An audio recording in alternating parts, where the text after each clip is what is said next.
What's going on within the Republican Party right now? We had a number of folks in the GOP in Congress who voted to impeach Trump. There's a lot of talk about the intramural fighting that's going on. Well, one group that has been trying to capitalize on that in a whole bunch of ways is the Lincoln Project. Our guest right now, Ryan Girdusky, joins us. He's got a piece in the American Conservative called "The Lincoln Project's Predator." And Ryan, thanks for joining. First, just tell folks, in case anyone doesn't know who's listening to this, what is the Lincoln Project and what has it been doing? The Lincoln Project is an organization of Never Trump Republicans led by George Conway, Steve Schmidt, Rick Wilson, more famously. They're the ones who go on television a lot. And they've raised well over $75 million from very gullible donors to attack Trump. They've paid their own firms millions upon millions of dollars. I believe it is Steve Schmidt was paid over 1.5 or was paid exactly $1.5 million for 1 month's work between November and December. So after the presidential election, he was already paid $1.5 million for 1 month of work. They raised millions upon millions of dollars to attack Trump and all Republicans. They spent millions against Susan Collins, millions against Tom Tillis. I mean, it's not just Trump, it's all Republicans. Now, who are they raising, before we get to your article, which is, I think we could describe as salacious in the content, what we're talking about here with this guy. Who are they raising? Because people say that they're raising some of it from left-wing donors, so it's kind of a false flag style project where they're pretending to be one thing, but they're actually getting money from the left. But are there conservative donors who are giving the Lincoln Project money, or Republican? I'm sure there are donors who are giving the Lincoln traditional Project money? Republicans who are like the Cindy McCain Republicans who are just repulsed by Trump's behavior, so they give them money. And who gives to campaigns? Who gives to PACs? I mean, most people who donate, a lot, not most, but a lot of people who donate are older people who maybe some were Republicans or former Republicans who were turned off by Trump's attitude or behavior. So they gave, their $100 or $1,000 and they're being swindled out of it. And they deserve as much as anybody does to know the truth of this organization. Now, I mean, $75 million seems like a lot of money for something like this. A lot of money. And tell me, what do we need to know about John Weaver? Right. So one of the organization's founders, his name is John Weaver. He was a former McCain consultant. He ran the John Huntsman campaign. He was on the John Kasich campaign.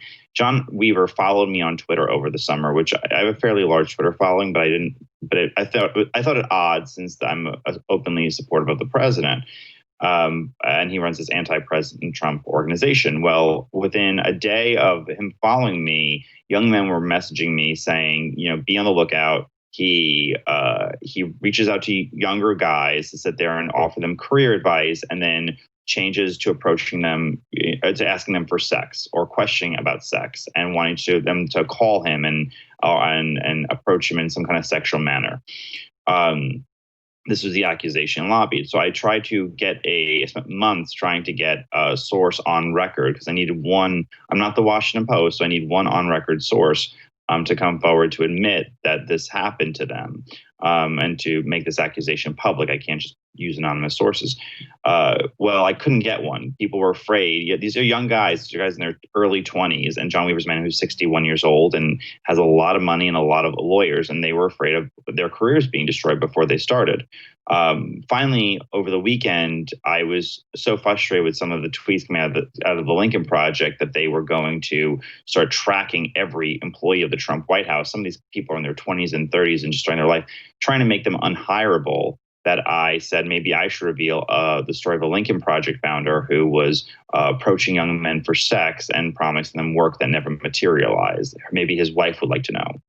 And then I included the favorite euphemism that John Weaver uses in most of his messages, which he calls these young men "my boy," which is really gross and creepy, but he does it all the time. Anyway, I tweeted this out, and people started coming forward and saying this would happen to me that John Weaver did. So I had on the record people, because people were posting on their own social media, and I was able to write the story of all these men. There's a writer named by the name of Scott Stedman. He runs a website called Forensic News. Never heard of it. He's a left winger. He wrote a book about Trump and Russiagate and all the rest of it. But John Weaver wrote a blurb for his book. He has a professional relationship with John Weaver, and he admitted John Weaver did this to him. And he wrote an article. And between Stedman's article and how many sources he claims, the number of people who've come to me both privately and publicly, and people who've posted on their own social media John Weaver's messages, it's well over 60 young men have come forward and said John Weaver approached them in a sexual manner, offering career advice or career opportunities in exchange for sex, or just sending clear, messages. This would be under the general umbrella of gross and harassing behavior, but there's no allegation of actual illegality in any of this, right? I can't comment the on manner that. of age and everything else. There's no manner of age that I know of, but I cannot comment on if there's nothing illegal because I don't know everyone's story. I mean, this is a 4-day-old story that 60 people have come forward sharing messages, and it's always with the context of I know there are worse. And I know this is much worse than what I experienced. And I do know cases that are much worse. But until any young man comes forward with anything and is willing to go on record, I can't say if anything is illegal. That being said, the promise of professional help in exchange for sexual favors, and then that's a form of grooming. I mean, he was approaching these men, and one of my sources clearly highly unethical and disgusting. But just for all the listeners to make sure we're talking about these are not children. These are men. These are adults. These are adults. These are adults. Right. These are not children. These are young men who are in range. The age range is usually from 19 to 24.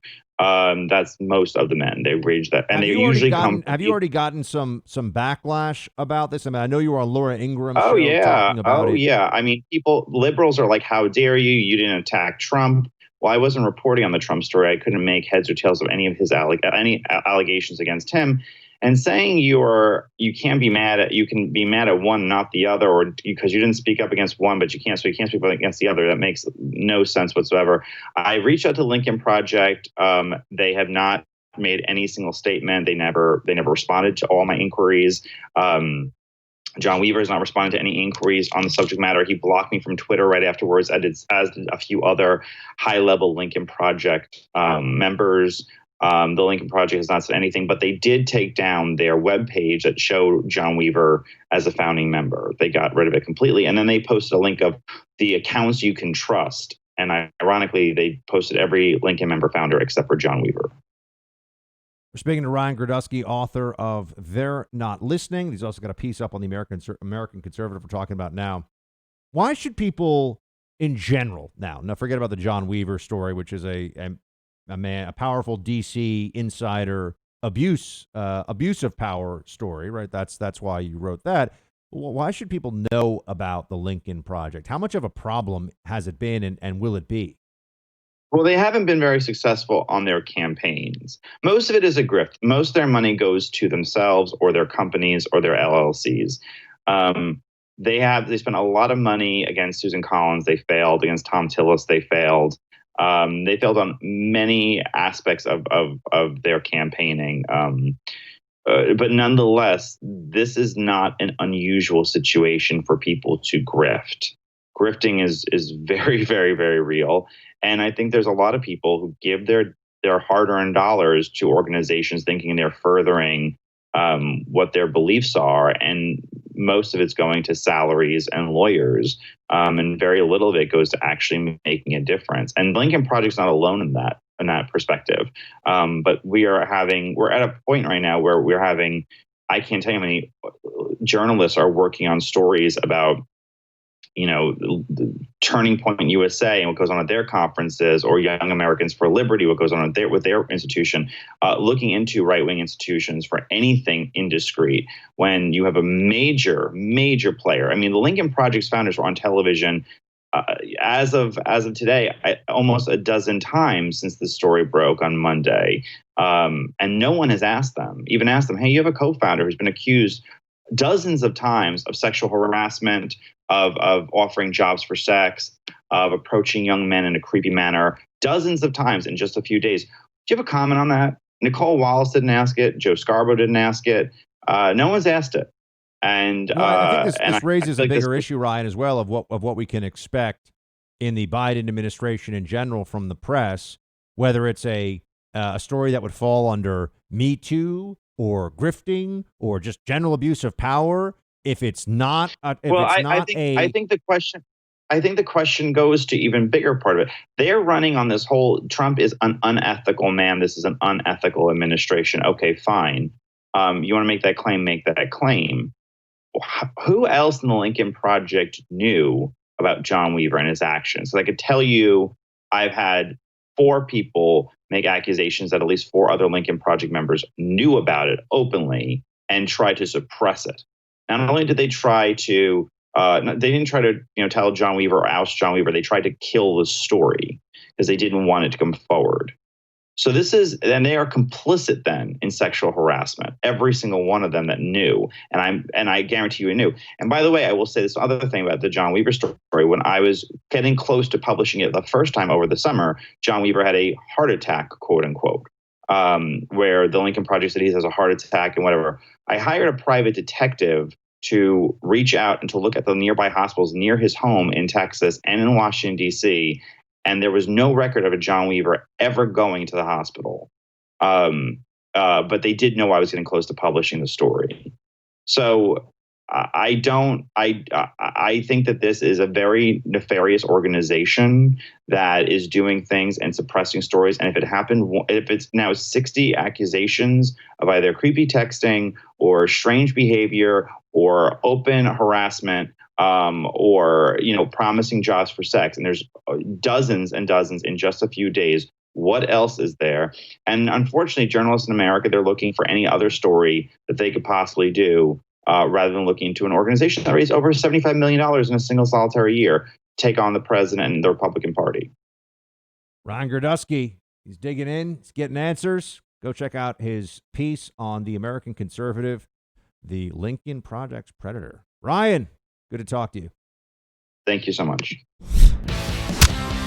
Hey, Team Buck, thank you so much for watching The First on YouTube. If you like this video, please click that little thumbs up button so then it will log as liked. And also, if you want to see more great content from The First, please click subscribe.